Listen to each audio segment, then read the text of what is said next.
Let's talk about water conservation. By making a few adjustments, you can save that most valuable resource, your money. Don't give it to the water company. Seriously, they don't need it.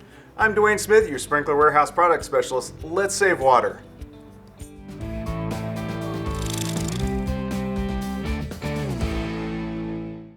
Let's start at the controller. Do you have a smart controller? If you don't, a smart controller could potentially save a substantial amount of water by utilizing the smart controller's built-in abilities.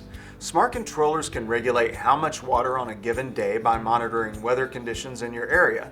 It can make seasonal adjustments so you're not watering as much during the fall and winter, and you can program and turn off and on your controller from your smartphone. Some smart controllers allow you to use a flow meter. A flow meter monitors your water usage and can alert you in the event of a pipe break or a leaking head. Do you have a rain sensor? Rain sensors monitor rainfall and shut off your system when enough rain has fallen. There are also wind sensors. If it's really windy out, much of it may be blowing away and not reaching your lawn. It's best to water when the wind is calm. When are you watering? Morning is the best time to water. Late at night causes the water to sit on the lawn all night, which can lead to fungus and disease.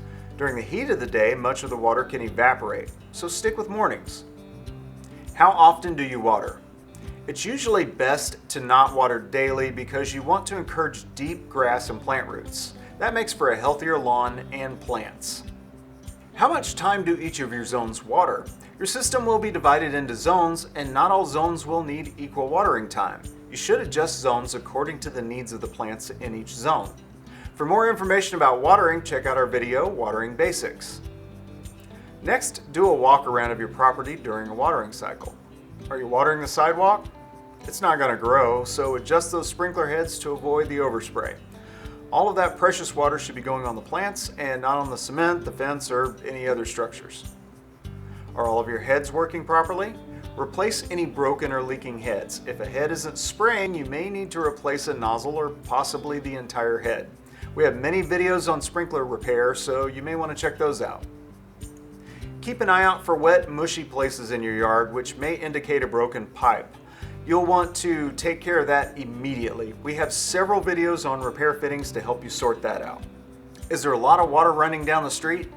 It's almost impossible to eliminate this entirely. No system is 100% efficient, but you may be putting more water out than your soil can accept all at once. Try splitting up your watering times into 2 separate programs so that all the zones run for half the time, and then once the watering cycle is done, it repeats. That way the soil has enough time to soak up the water.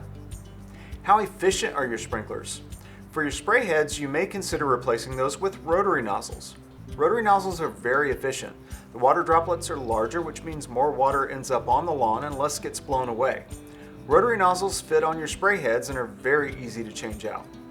If you're replacing your heads, either rotors or spray heads, purchasing pressure-regulated models can help prevent misting. Misting occurs if the water pressure is too high, and mist will blow away and evaporate rather than getting to the plant roots. Also, if you live in a particularly windy area, choose low-angle nozzles for your heads. They have a lower trajectory, which helps more water end up on your lawn and plants as opposed to being carried away by the wind. If there's some slope to your yard, you may want to consider heads with a check valve, especially if you're planning on replacing your heads anyway. If your lawn is sloped, all the water in the zone may seep out of the lowest heads once the watering cycle is ended. So take a look at the lowest heads in your yard and see if they're leaking at the end of a watering cycle. Only the lowest heads will need a check valve. If you're currently using spray heads to water your flower beds, you may want to think about converting to a drip system. Drip systems are incredibly efficient, delivering water directly to plant roots, putting water only where it's needed.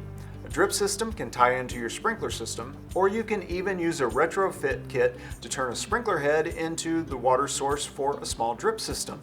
Yes, surprisingly, we have a video on that too. Plant selection. You can save water by having plants that need less water. Whenever possible, use native plants to your area and drought-tolerant grasses. I hope this helps. Questions? Chat with one of our incredible customer service agents on sprinklerwarehouse.com.